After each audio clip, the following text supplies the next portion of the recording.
Hello everyone, नमस्कार सबैजनालाई। सबैजना जति क्वेसन लाउनुहुन्छ फेरि अर्को भ्लग लिएर आइरहेको छु है। आज चाहिँ फ्राइडे हो है, इभिनिङ एन्ड भोलि चाहिँ साबत हो, स्याटरडे हो। अन्त यहाँ चाहिँ भोलि केही गर्दैन है, लाइटहरू पनि उयो गर्दैन। मेरो चाहिँ रिलिजियस फ्यामिली हो यहाँनिर। बोजू है त्यस्तो कठोर पनि छैन, लाइटहरू अन अफ त गर्छ र पनि अब त्यो प्रोसेस चाहिँ उयो गर्छ है। अन्त त्यो के कस्तो हुन्छ तपाईँहरूलाई देखाउने छु आज है। प्रिपेयर गरेको कस्तो चिसो छ बाहिर चाहिँ, आज चिसो छ हिजोदेखिको। मेरो चाहिँ बोजू बिहानै अब छोरा चाहिँ आउनु भएको थियो है, बोजूको छोरा सौदा दुईजना गएर सौदा ल्याएर है। आज के भोलि के खाने सबै किनेर आउनुहुन्छ। पकाएको रेडिमेड खानाहरू पनि लिएर आउँछ है। Apple item, What did you say? Apple item. Oh, telephone.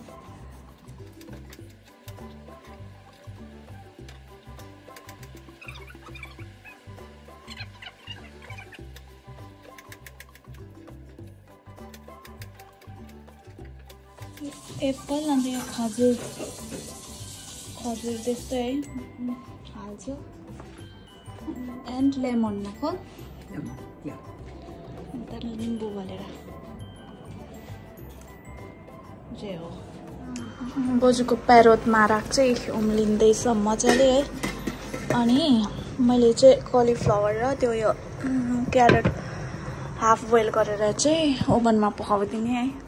किनभने म चाहिँ फ्राई गरेर बनाऊँ भनेको थिएँ, फेरि स्नेचल छ है, त्यो फ्राई हुन्छ। अन्त यो स्नेचल अलिकति यो फ्रोजन हो कि उयो गरेर फ्राई गरिदिएर यो चाहिँ ड्राई उयो गरिदिनु पो ओभनमा पकाइदिनु भनेर सोचिरहेको छु है। अन्त भातहरू त छ हिजोकै, अघि बिहान पनि ल्याएको है बोजूले, मासुहरू त पकाएकै।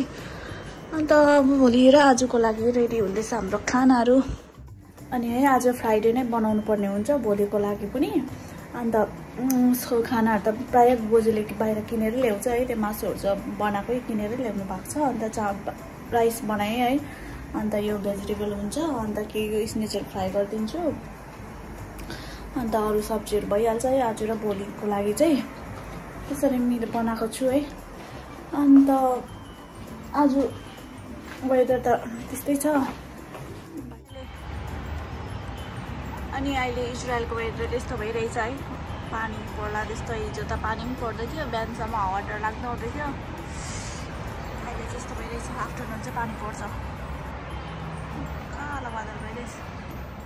म चाहिँ यसरी उयो गरेँ है, हाफ बोइल गरेर चाहिँ मजाले प्याज अदुवा लसुनहरू मोलेर चाहिँ अब यसलाई ओभनमा आधा घन्टा जस्तो पकाउने, ड्राई बनाउने है। अन्त चाहिँ रेडी हुन्छ।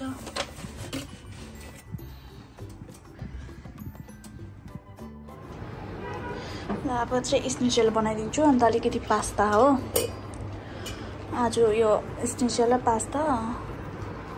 अन्त भेजिटेबल खायो भने पनि भोलि चामल है, मासु भात खाँदा हुन्छ भनेर चाहिँ यो तरिकाले बनाइदिएको मैले। अब चाहिँ पास्ताको टर्न आयो है। चाहिँ पास्ता चाहिँ ओन्ली यो सस मात्रै हालेर बनाउँछु। चाहिँ लन्च गर्न आँटेको टाइम हाम्रो चाहिँ खानासाना पनि खाइसक्यो है, थन्काइ पनि गरिसक्यो, ब्रेक पापेकोहरू। अन्त अब चाहिँ रेस्ट गर्ने है। ब्ल्याक टी खानु गयो। अन्त चाहिँ अब रेस्ट गर्ने। दिन बित्यो आजको पनि, अब बेलुका दिन त त्यही हो। आज भोलि चाहिँ केही काम हुँदैन, खायो ततायो खायो मात्रै काम हुन्छ। केही अब चाहिँ म यो रेडी गर्नुपर्ने हुन्छ। यो साबतमा चाहिँ उयो लाइटहरू अन अफहरू गरिरहँदैन नि त रिलिजियस फ्यामिलीमा चाहिँ, त्यो भएर चाहिँ ग्यासहरू चुलाहरू केही चलाउँदैन। त्यसको लागि चाहिँ यो फ्ल्याट ओभन चाहिँ यो युज गर्छ। अहिले बेलुका आफ्टरनुन दिनको इभिनिङ दिनको कन्टिन्यू यो भोलि इभिनिङसम्म स्याटरडे बेलुकासम्म कन्टिन्यू यो चल्छ। यसमै खानाहरू अलरेडी पकाइसकेको हुन्छ होइन। आज फ्राइडे नै सबै रेडी गर्छौँ। अन्त भोलि स्याटरडे चाहिँ यसमै राखेर तताएर बेलुकासम्म के तातो खानु मन लाग्छ यसमै तताएर चाहिँ खाने गर्छ है। अन्त मेन पानीको लागि चाहिँ यो निकालेर यसमा पानी हालेर तताइ राख्नुपर्छ है। भोलि बेलुकासम्म आज आफ्टरनुन दिनको भोलि बेलुकासम्म यो कन्टिन्यू ओनै हुन्छ है। अब यसलाई म निकाल्नु पर्ने हुन्छ। अन्त अब यसलाई निकालेर चाहिँ अस्ति धोएरै राखेको हो। अब एउटा एकपल्ट पखालेर चाहिँ पानी राख्नुपर्छ। यसमा चाहिँ तातो पानी भइरहन्छ है। यो चाहिँ अस्ति धोएरै राखेको र पनि अहिले पखालेर पानी राख्नुपर्छ।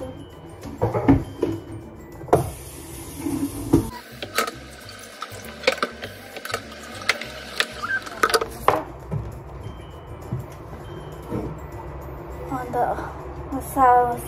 शनिबार सापातको दिन चाहिँ यो भाँडा युज गर्दैछ उहाँले है। हात यसले राइट साइड धोयो नि यो यसलाई पक्रेर चाहिँ लेफ्ट साइड धुँदो रहेछ। अन्त पानी भर्छु।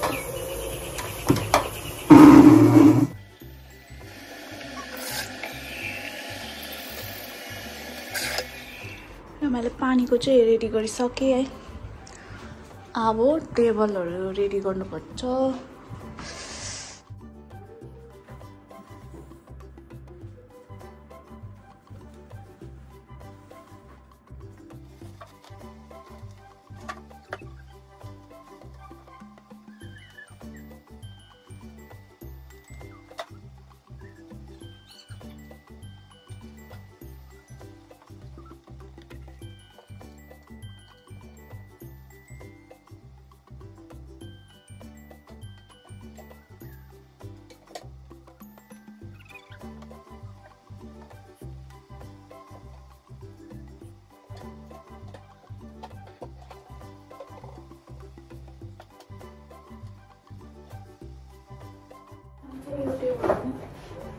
लगाउनुपर्छ है।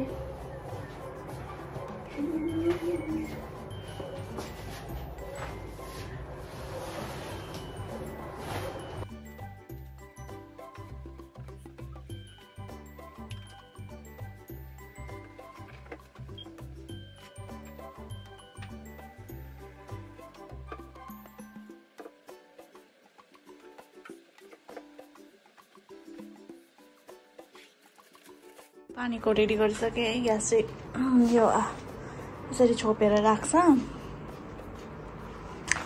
अन्त यो टेबल पनि रेडी गरेँ। यो क्यान्डल टेबल पनि क्यान्डल लाउनुपर्छ।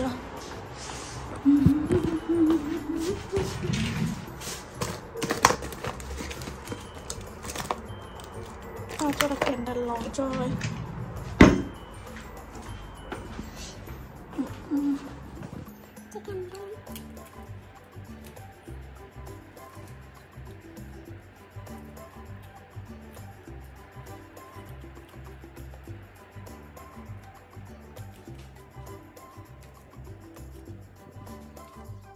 इभिनिङ टाइम है। अहिले पनि मौसम यस्तो चल्छ भर्खर हल्का घाम लाग्दैछ। त्यही सपात स्टार्ट हुन आँट्यो। बादल कालो भइरहेछ। स्टार्ट पनि गरिसकेँ है। यो बालेर इभिनिङ टाइम ग्यास चाहिँ अब यसरी छोपेर राख्छ। भोलि बेलुकामा त खोल्छौँ है। अन्तखेरि बोजूले चाहिँ क्यान्डल पनि बालिसक्नुभयो हाम्रो। यसरी टेबल पनि रेडी भइसक्यो। बोजूले ब्रेड पनि तताउनु हुँदो रहेछ। यसरी तताउँछ। यहाँनिर राख्छ यो माथि खानाहरू राखेर तताउँछ है। अब चाहिँ यो चाहिँ भोलि सापात शनिबार बेलुका मात्रै इभिनिङमा मात्रै खोलिन्छ। हाम्रो चाहिँ डिनर पनि सक्यो है। डिनर पनि भइसक्यो। बोजूले प्रेस गरेर पनि सबै सन्काइ मुन्टाइ गरिसक्यो है।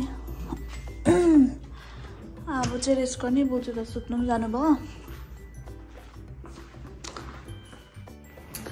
फ्राइडेको दिन पनि बित्यो है। हाम्रो चाहिँ डिनर सिनर भइसक्यो है। अब बोजू पनि सुत्नु जानुभयो। अब म पनि रेस्ट गर्ने है। अनि यसरी बित्छ। फ्राइडे चाहिँ अलिक बिजी हुन्छ। खानाहरू बनाउनुपर्छ है। स्याटरडेको लागि पनि शनिबारको लागि पनि। अनि भोलि चाहिँ केही काम हुँदैन है। त्यही हो खानाहरू तताउने त्योहरू सबै उयोहरू गर्ने खाने त्यति मात्रै काम हुन्छ। फाल्टो केही हुँदैन है। अन्त यस्तै छ है यहाँको आजको दिन यसरी बित्यो। अनि फेरि भोलि त भ्लग बनाउँदैन केही हुँदैन पनि है। अन्त फेरि भ्लगहरू बनाएँ भिडियो बनायो भने तपाईँहरूसँग आउने छु है। त्यतिन्जेलको लागि बाई बाई। सबैजना खुसी रहनुहोस्, सुखी रहनुहोस्। फेरि अर्को भ्लगमा भेट्ने छु। By by.